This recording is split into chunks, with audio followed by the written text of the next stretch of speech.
하나님의 말씀은 누가복음 9장 51절 말씀 함께 봉독하겠습니다. 예수께서 승천하실 기약이 차감해 예루살렘을 향하여 올라가기로 굳게 결심하시고. 아멘. 이제 본문의 말씀에 보면 예수님이 예루살렘에 올라가셔서 십자가를 지시고 또 이제 그 구속 사역을 다 완성하신 후에 승천하실 그런 어떤 정하신 하나님의 섭리의 때를 이렇게 아시고는 예루살렘 올라가야겠다 하고 또 마음을 다짐하고 그 일을 실천에 옮기는 그런 내용이 나와 있습니다. 결심, 각오. 하나님 나라에서도 결심과 각오를 통해서 하나님 나라가 세워지고 또 위기를 이겨나가고 또 그 결심과 각오를 통해서 본인의 영혼도 살고 다른 사람도 살리는 일이 성경에 기록되어 있습니다. 성경에 그런 예를 몇 가지 한번 살펴보도록 하겠습니다. 예를 들어 다니엘과 그의 친구들, 3명의 친구들이 결심과 각오를 하지요. 나라는 망했고 이방 나라 바벨론의 포로로 끌려갔는데 그때 이제 느부갓네살 왕이라는 걸출한 바벨론의 왕이 여러 민족과 나라들 가운데에서 젊은이들 중에 지혜롭고 또 여러 모양으로 재능이 있는 사람들을 선발을 해서 자기 국정을 이렇게 돕는 자로 삼고자 해요. 그래서 이제 여러 민족 가운데에 뛰어난 젊은이들을 선발해서 궁중에서 훈련을 시킵니다. 그때 이제 환관장이 그 일을 책임을 지고 훈련을 시키는데 그들에게 최고의 이제 여러 먹을거리, 잘거리 뭐 이런 것들을 다 준비하죠. 근데 그들에게 내놓는 기름진 고기들, 포도주들 이런 것들이 바벨론의 우상에게 바쳐졌다가 나오는 그런 것들이 있었습니다. 그래서 다니엘은 하나님을 섬기는 자로서 우상과 잡신에게 드려진 그런 재물을 먹는 것 이게 용납이 안 되었습니다.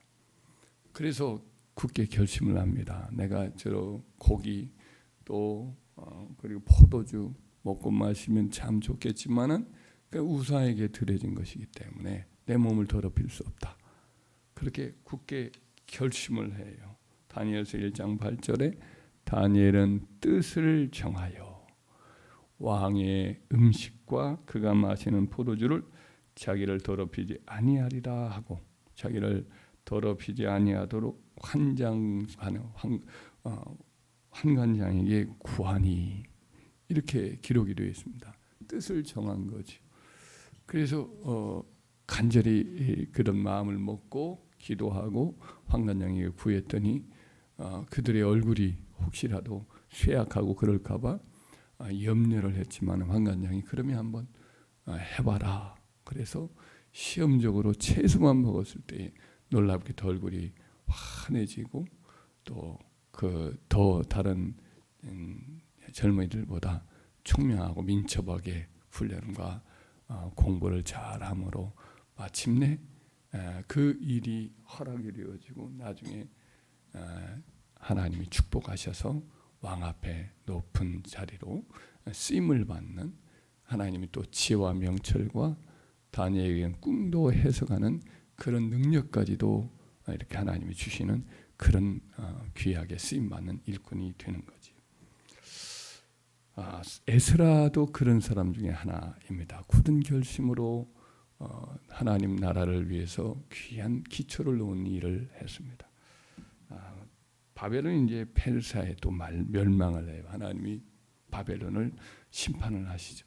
그리고 이제 고레스라는 왕을 세워서 유대인들에게 해방하여 고토로 돌아가 성전을 세울 수 있도록 그렇게 섭리적인 놀라운 기적을 행하셨습니다.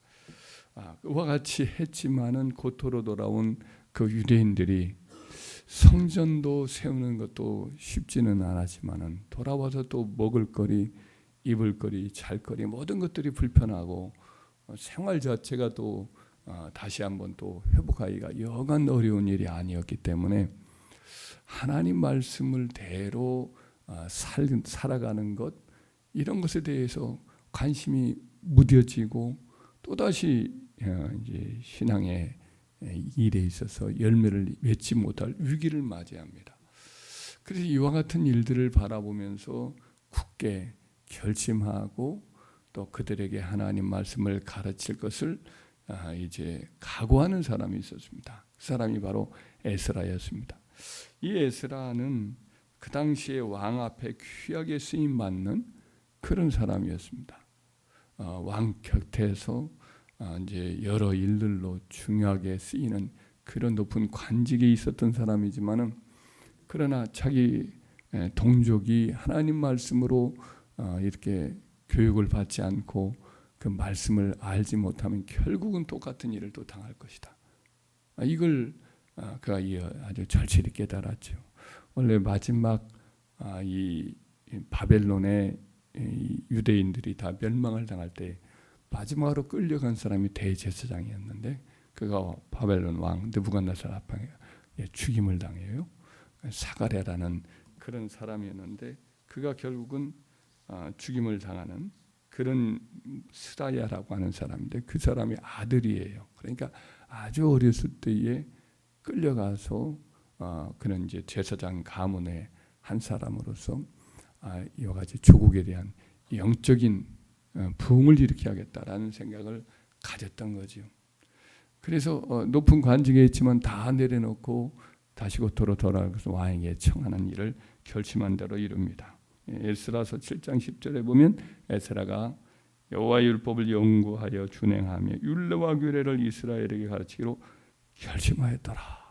이 결심을 왕에게 말하였을 때 왕에게 은혜를 입게 되고 돌아갈 수 있도록 많은 편의를 제공을 해주고, 그래서 제2차 유대인 귀환을 일으키는 그 주도자가 되어서 돌아와서 그 일을 마침내 이루어서 이스라엘 백성들이 주님 오시기 전까지 말씀 중심의 삶을 사는 일에 굉장히 지대한 공헌을 하는 그런 역할을 감당을 하게 됩니다. 마치 종교개혁을 이제 그 이전에도 종교개혁에 여러 불씨가 있었지만은 마르틴 루터가 굳게 결심하고 자기가 저술했던 글들을 포기하지 않고 목숨을 내놓고 자기의 신조를 지켰던 그와 같은 일들이 또 계기가 되었던 것처럼, 이와 같이 에스라가 그와 같은 이 귀한 자들의 영적 부흥의 불씨가 되는 그런 역할을 했지요. 결심이라는 것이 이렇게 귀한 것이죠. 이 모압 소녀 룻 같은 경우는 사사 시대의 마지막 때에 그와 같이 자기 시어머니가 고향으로 돌아가겠다 했을 때 굳게 결심을 하죠. 자기의 고향 땅의 신, 밀곰이라든지 금오스라든지 이런 신들을 버리고 나는 시어머니가 섬기는 여호와 하나님, 그 하나님이 참신이라는 것을 믿고 그분을 섬기겠다. 내가 홀어머니지만은 이 어머니를 모시고 끝까지 내가 저 어머니를 돕다가 하나님 앞에 가겠다. 이 각오를 가지고 이제 시어머니와 끝까지 동행하기로 결심하고 실행에 옮겼더니 하나님 그걸 선하게 여기셔서 고향으로 돌아왔을 때에 낯설고 물선 땅이지만은 그곳에서 보아스라는 사람을 통해서 이제 도움을 얻고 메시아의 가문의 귀한 어머니가 되는 그런 축복을 누리게 하시지요. 사도 바울 역시 참 굳은 결심의 사람입니다. 하나님 나라를 위해서 이방 교회의 이제 사도가 되어서 사명을 감당하다가 유대 교회와 유대인 기독교 교회와 화합하는 일이 너무 중요하기 때문에, 그래서 이제 구제헌금 같은 걸 모아도록 오랫동안 몇 년 동안 준비를 했는데 자기 없이 그 일을 이루어질 수가 없음을 알고 예루살렘에 그 헌금을 모아서 사도들에게 이제 전달을 하고 그러려고 하는데, 예루살렘에 가게 되면 목숨을 보장할 수가 없어요. 성령께서도 경고하시고 또 하나님의 사람도 막아요. 울면서 막아요. 그런데 예루살렘에 올라가기를 굳게 결심하고 끝까지 그 일을 실행을 옮기지요. 사도행전 21장 13절에 보면 바울이 대답하되 여러분이 어찌하여 울어 내 마음을 상하게 하느냐? 나는 주 예수의 이름을 위하여 결박당할 뿐 아니라 예루살렘에서 죽을 것도 각오하였노라 라고 대답을 하게 됩니다. 그래서 그의 각오와 결심대로 예루살렘에 올라오는데 또 성령께서 경고한 대로 그대로 이제 그는 잡혀서 죽을 위기를 만났지만은 하나님이 지켜주셔서 무사히 이제 감옥에서 2년 동안 보호를 받다가 하나님이 계획하신 바 로마 선교 여행으로 무사히 갈 수 있도록 역사해 주시고, 그래서 초대 교회 시대에 하나님의 복음이 로마 제국의 상당한 많은 지역에 펼쳐나가는 일에 사도 바울이 귀하게 사용을 받게 됩니다. 이런저런 일들로 이와 같이 하나님 나라를 위해서 굳게 결심하는 것, 이것은 너무 귀한 열매를 맺게 됩니다. 각오와 결심, 하나님 나라를 위하여 자기의 경건을 위하여 결심을 하고 각오를 하는 것, 이것이 많은 성취를 갖게 됩니다. 왜냐하면 각오와 결심을 하게 되면 세월을 낭비하지 않게 됩니다. 다른 일에 시간을 쓰지 않습니다. 에너지를 그 한 군데로 모으는 겁니다. 그래서 이와 같이 그 결심한 일을 이루어가는 과정 속에 또 난관과 방해가 많이 있지만은 끝까지 그 난관을 이겨내고 극복하는 힘을 얻게 되는 거지요. 시간이 흐르고 상황이 아무리 어려워도 굳게 한번 결심한 것이 있기 때문에 끝까지 계속해서 힘을 내어서 그 일에 집중할 수가 있는 거죠. 그래서 각오와 결심을 하는 거하고 하지 않는 거하고는 반드시 결과에서 차이가 생기게 되어 있는 것이죠. 우리가 하나님의 영광을 위해서 각오와 결심을 할 것이 여러분들 가운데 있다면 그것을 행하시기 바랍니다. 그래서 그 한 일에 집중함으로 결국은 하나님의 나라를 위해서 여러분의 인생에 있어서 선한 일에 있어서 열매를 맺어감으로 이로 인해서 승리하고 또 하나님께 영광 돌리고 여러분 삶에도 하나님의 도우심과 복이 임하고 하나님 나라를 다른 영혼들에게도 아름답게 증거하는 일에 쓰임 받게 되기를 주의 이름으로 축원합니다.